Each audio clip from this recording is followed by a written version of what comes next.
بسم اللہ الرحمن الرحیم۔ ناظرین، میں ہوں صالح شریف اور آپ دیکھ رہے ہیں میرا YouTube channel میراکل of my life. آج کے اس ویلاگ کا عنوان ہے لوگ کا عقل۔ انسانی معاشرے میں جو معاشرتی بیماریاں ہیں ان میں سب سے بڑی بیماری ناانصافی ہے۔ کفر کا معاشرہ تو قائم رہ سکتا ہے، ظلم کا معاشرہ قائم نہیں رہ سکتا۔ آپ نے سنا ہوگا یہ ظلم کا معاشرہ، ناانصاف معاشرہ ہوتا ہے۔ اور کوئی بھی معاشرہ جس میں ظلم ہوتا ہو، جس میں انصاف نہ ہوتا ہو، جس میں امیر کے لیے الگ قانون ہو، غریب کے لیے الگ قانون ہو، جس کی لاٹھی اس کی بھینس والا قانون ہو، تو وہ معاشرہ قائم نہیں رہ سکتا، وہ معاشرہ ترقی نہیں کر سکتا، اس معاشرے کو تباہ ہونے سے کوئی نہیں روک سکتا۔ اس کے بعد دوسری بیماری ہے ریاکاری۔ لوگ کا عقل ریاکاری کی ایک قسم ہے، یہ ایک بت ہے۔ لوگ کا عقل ریاکاری میں سے یہ ایک بت ہے جو ہمارے معاشرے میں سرایت کر چکا ہے، اور یہ ہماری آج کی تمام مشکلات کا باعث ایک یہی بت ہے۔ لوگ کا عقل والا بت ہماری مشکلات کا باعث ہے۔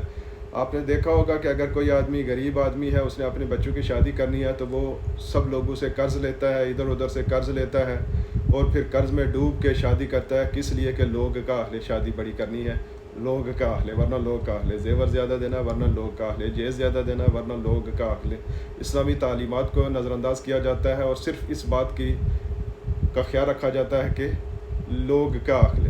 اسی شادی کو اگر آپ اسلامی طریقے کے مطابق کر لیں، جس کے پاس زیادہ پیسے ہیں وہ اس حساب سے خرچہ کرے، جس کے پاس کم پیسے ہیں وہ اس حساب سے شادی کرے، اسلامی تعلیمات پہ عمل کیا جائے، اس بت کو توڑا جائے کہ لوگ کا عقل، تو لوگ بہت سی برائیوں سے بچ سکتے ہیں۔ آج لوگ کا عقل کے بت کی پوجا کرتے ہوئے لوگ اچھی گاڑی رکھنا چاہتے ہیں، حالانکہ ان کے ذرائع آمدن اچھے نہیں ہوتے، لیکن اس کے لیے وہ ناجائز ذرائع استعمال کرتے ہیں۔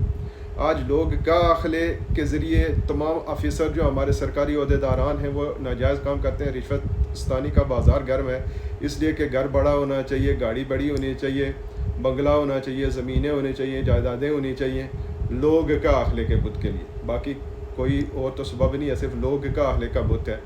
ورنہ اگر رزق کمانا ہی ہے تو جو سرکاری اس کو تنخواہ مل رہی ہے اس میں سے اس کا رزق پورا ہو سکتا ہے، لیکن برکت ختم ہو جاتی ہے جب آپ اس بت کی پوجا شروع کر دیتے ہیں کہ لوگ کا اہل، پھر آپ کا پیٹ نہیں بھرتا، پھر انسان ایک برائی سے دوسری کی طرف، دوسری سے تیسری کی طرف چلتا رہتا ہے، صرف اس بت کی پوجا کے لیے کہ لوگ کا اہل۔ میں آپ کو مثالیں دینا چاہتا ہوں۔ سب سے بڑے بت شکن ابراہیم علیہ السلام کو جب حکم ہوا کہ اپنے بچے کو اور بیوی کو لک و دک صحرا میں چھوڑ جاؤ، تو یہ حکم خدا بندی تھا، تو انہوں نے اس بات سے بے پرواہ ہو گئے کہ لوگ کا اہل، ان کو وہاں پہ چھوڑ دیا، اور آپ نے دیکھا کہ اللہ نے وہاں پہ کیسے بستیاں آباد کی، آج تک کے لیے لوگوں کے لیے امن کا گہوارہ بنا دیا اس کو۔ جب آپ اس بت کو توڑتے ہیں، لوگ کا عقل والے بت کو توڑتے ہیں، تو آپ کو فتح مبین نصیب ہوتی ہے۔ آپ نے دیکھا کہ صلح حدیبیہ میں لوگ جو ہے وہ کچھ اور کہہ رہے تھے، تو وہ حضور صلی اللہ علیہ وسلم نے اس بات کی پرواہ نہیں کی کہ لوگ کا عقل، اس بت کو توڑا، لوگ کا عقل والے بت کو توڑا، اور پھر آپ نے دیکھا کہ فتح مبین نصیب ہو گئی مسلمانوں کو۔ لوگ کا عقل والے بت کو حضرت عمر فاروق نے اس وقت توڑا جب وہ ایک مفتوح ملک میں فاتح کے حیثیت سے داخل ہو رہے تھے، اور بادشاہ وقت کے ہاتھ میں لگام تھی اور غلام اونٹ کے اوپر سوار تھا، اس بات سے بے پرواہ کہ لوگ کا عقل کہ بادشاہ کیسے چلتا ہے۔ جب انہوں نے اس بت کو توڑا تو آپ نے دیکھا کہ کیسے فتح اللہ نے نصیب کی، کیسے کامیابیاں اللہ نے نصیب کی۔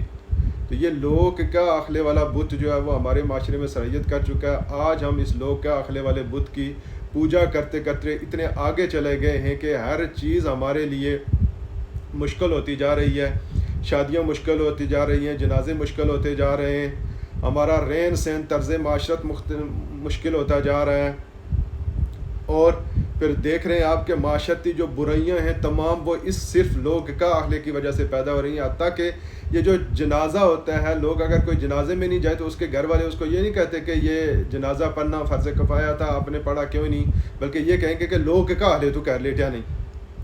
تو حتیٰ کہ نیک کام میں بھی نیت ابھی جو ہے وہ یہ ہو گئی ہے کہ لوگ کا عقل۔ تو آپ نے سنا ہوگا کہ انما الاعمال بالنیات، نیات پہ اعمال کا دار و مدار ہے۔ جب ہماری نیت ہی یہ ہوگی کہ لوگ کا عقل ہے تو پھر ہمارے کاموں میں برکت نہیں آئے گی۔ آج ظلم ہو رہا ہے ایک امیر کے اوپر کہ اس کو کہا جا رہا ہے کہ آپ شادی بڑی نہیں کریں، حالانکہ اپنے خاندان کے اوپر، اپنے بچوں کے اوپر، اپنی بیوی کے اوپر، اپنے ماں باپ کے اوپر اگر آپ خرچ کرتے ہیں تو وہ صدقہ ہوتا ہے، لیکن ہم اس کو روک رہے ہیں کہ اس لیے کہ لوگ کا اہل یہ غریب بڑی شادی نہیں کر سکتا.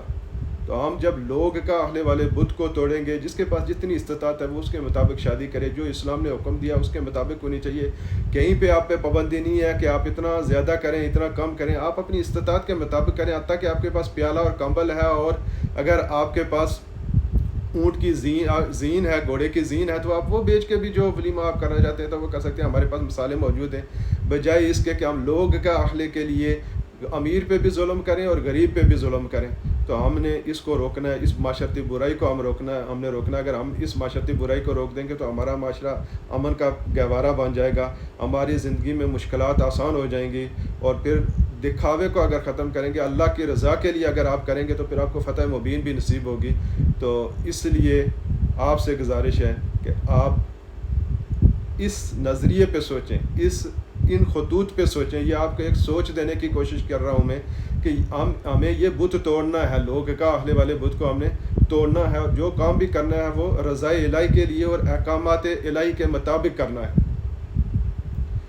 امید ہے میری ویڈیو آپ کو پسند آئی ہوگی. آپ اس کو لائک کریں گے، شیئر کریں گے، دوسروں تک یہ پیغام پہنچائیں گے اور میری حوصلہ افزائی کریں گے کہ میں ایسے پیغامات آپ تک پہنچاتا رہوں. وما علینا الا البلاغ. Thank you.